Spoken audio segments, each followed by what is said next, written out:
cara. Dan yang produk yang saya bikin ini juga adalah tetap mengenai hukum. Waktu itu saya masih berterima.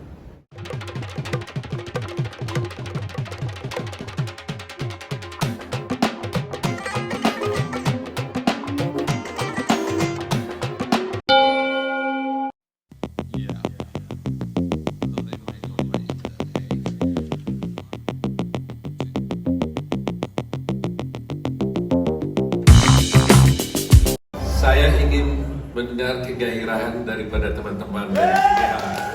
Salam pro bono. Pak Menteri, Menpora, yang terhormat, terima kasih atas kehadirannya tempat ini. Saya juga ingin menyapa sahabat-sahabat saya semua yang ada di sini. Ada Ketua Dewan Pembina DPR Pradi, Pak Julius Rijaldi. Ada Pak Sekjen, Pak Herman Dularmi. Ada Pak Dwi, Ketua Harian. Ada juga Ketua PBH Pradi, Pak Asido. Dan khusus juga datang sini Pak Ketua Dewan Penasehat, Pak Thomas Tampu Bolon.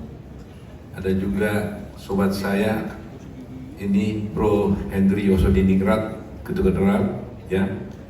Dan Ketua Young Lawyers, Andra Pasaribu.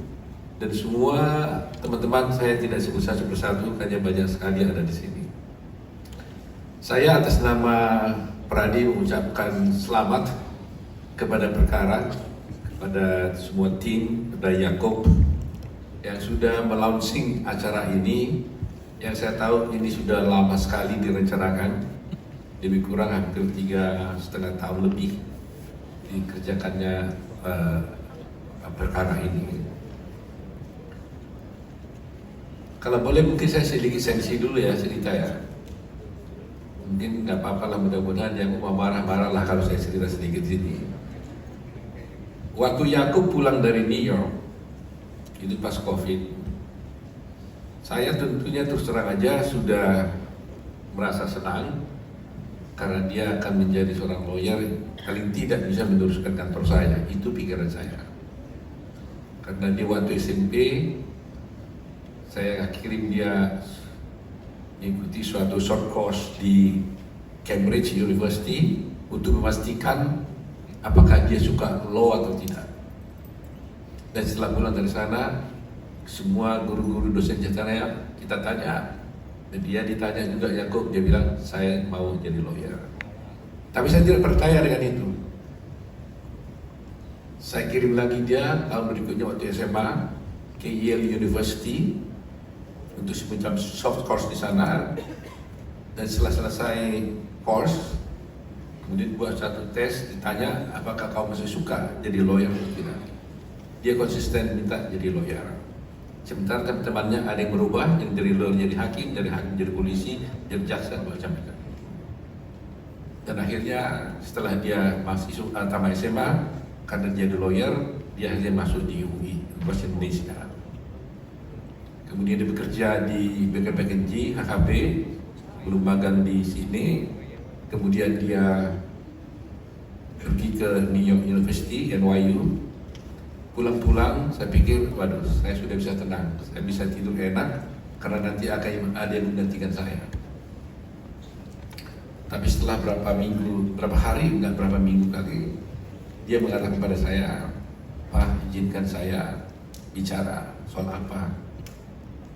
Kasih waktu saya dulu 1 tahun, 2 tahun, saya tidak akan jadi lawyer dulu, praktek jadi lawyer. Saya tetap lawyer, saya tidak praktek lawyer. Saya tanya untuk apa? Diceritalah soal ini. Saya terus terang aja menentang pada waktu pertama kali. Karena pikiran saya, waduh, kantor yang sudah saya bangun sekian puluh tahun, harapan saya tentunya dia meneruskan, tapi dia tidak mau meneruskannya karena mengatakan dia akan membuat ini perkara. Tapi selama kelamaan akhirnya saya tersentuh, dia katakan begini pada saya. Pertama, kan saya bukan pindah, saya kan tetap pengacara. Dan yang produk yang saya bikin ini juga adalah tetap mengenai hukum. Waktu itu saya masih berterima. Terakhir dia bilang, dan Pak katanya, Saya kan ingat, Bapak kan terus selalu bicara soal access to justice. Kemana-mana access to justice, akses keadilan, apa bikin PBH dan sebagainya. Jadi perkara ini nanti Pak, itu akan bisa menjadi legacy Bapak kepada masyarakat bangsa dan negara, karena ini gratis ya.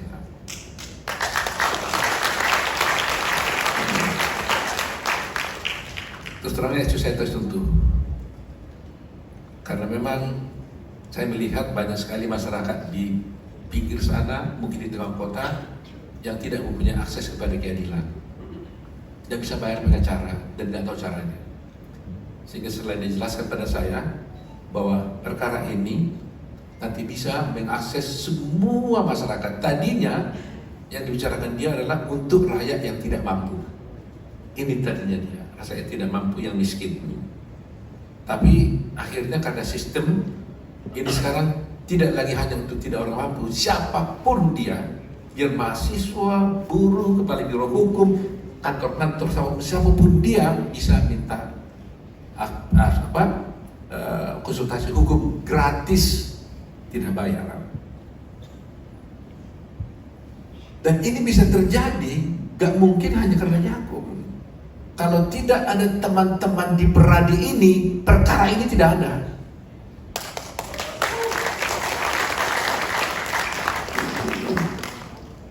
Karena teman-teman advokat Peradi inilah yang sangat luar biasa.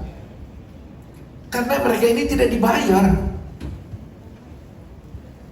tapi memang punya komitmen bahwa advokat punya kepribadian adalah menjunjung tinggi keadilan, memastikan berjalannya hukum dan keadilan dengan baik.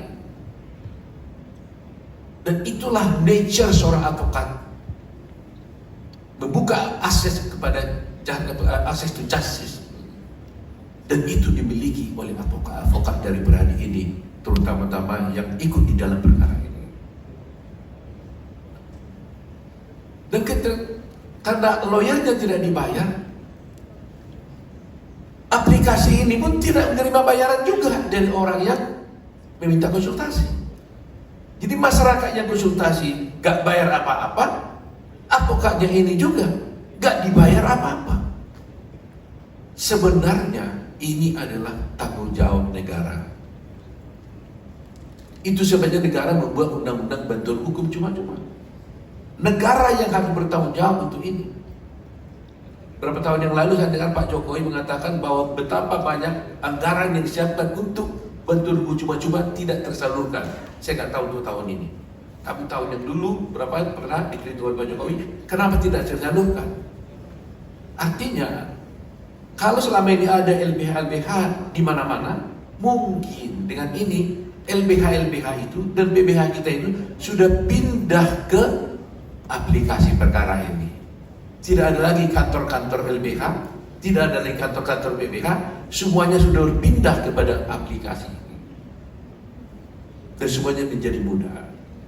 Nah, oleh karena itu kepada teman-teman saya advokat yang saya banggakan, saya ada perbedaan pendapat dulu dengan beberapa ahli bantuan ketika undang-undang bantuan hukum dibicarakan. Mereka mengatakan bahwa untuk bisa memberikan bantuan hukum itu boleh paralegal. Saya di DPR pada saat menentang, mengatakan tidak, saya menentang. Saya bilang tidak boleh. Yang boleh adalah harus advokat. Saya mengatakan bahwa meskipun rakyat itu tidak membayar, tetapi advokat-advokat yang memberikan bantuan hukum kepada dia itu harus memberikan service first class services. Servisnya harus kelas 1, meskipun dia tidak bayar.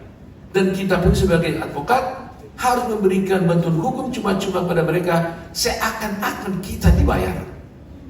Jadi jangan jadi dia menjadi kelas nomor 2. Kalau dia dokter, saya tidak tahu beda dengan dokter negeri. Kalau dia tidak bayar, kasih yang generik.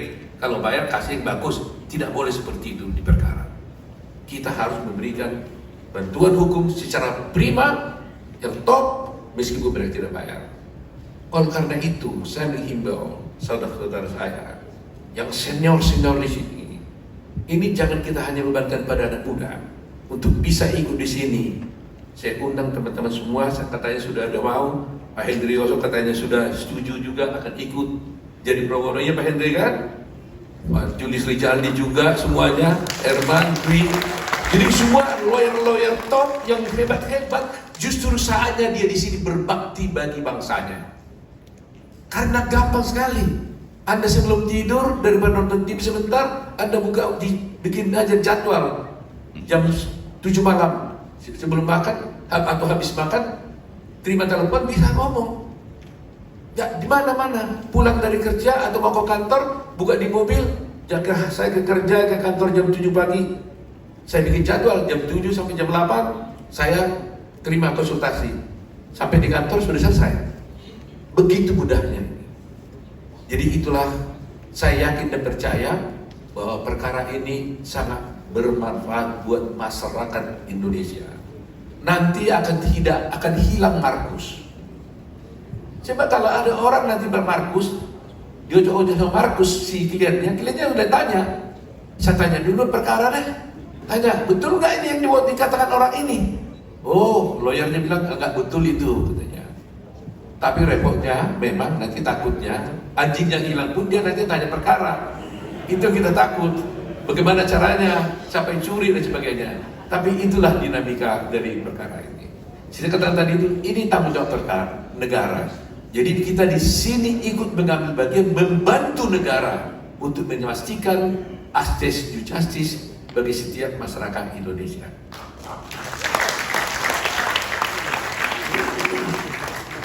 Dan kalau saya tahu, saya tidak saya nggak berani mengklaim, tapi saya tadi diskusi sama Yakub, apakah pernah sudah ada di dunia seperti ini? Dia bilang tadi, kalau aplikasi seperti ini rasa-rasanya mudah-mudahan tidak keliru. Ini yang pertama kali di dunia. Gratis dan real time. Itu yang pertama. Yang chatting mungkin ada, tapi yang real time dan gratis ini yang pertama di dunia, karya anak bangsa Indonesia. Ini yang sangat membanggakan buat kita semua. Oleh karena itu, saya ucapkan sangat terima kasih kepada teman-teman di Berani semuanya, ya, yang mau berpartisipasi, untuk PBH, yang lawyers, dan semua advokat Indonesia yang mendengar mungkin melalui MTV atau melalui Zoom atau melalui YouTube apa yang saya sampaikan ini. Terima kasih. Mari tetap berjuang.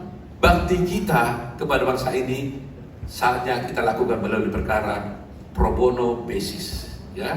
Jadi selalu dibandakan oleh Pak Asido ini, kita bekerja kalau 10 proyek yang kita tangani, kasihlah satu itu untuk rakyat miskin, rakyat tidak mampu, atau rakyat yang kaya pun, tapi kita memberikan bantuan hukum secara cuma-cuma kepada mereka.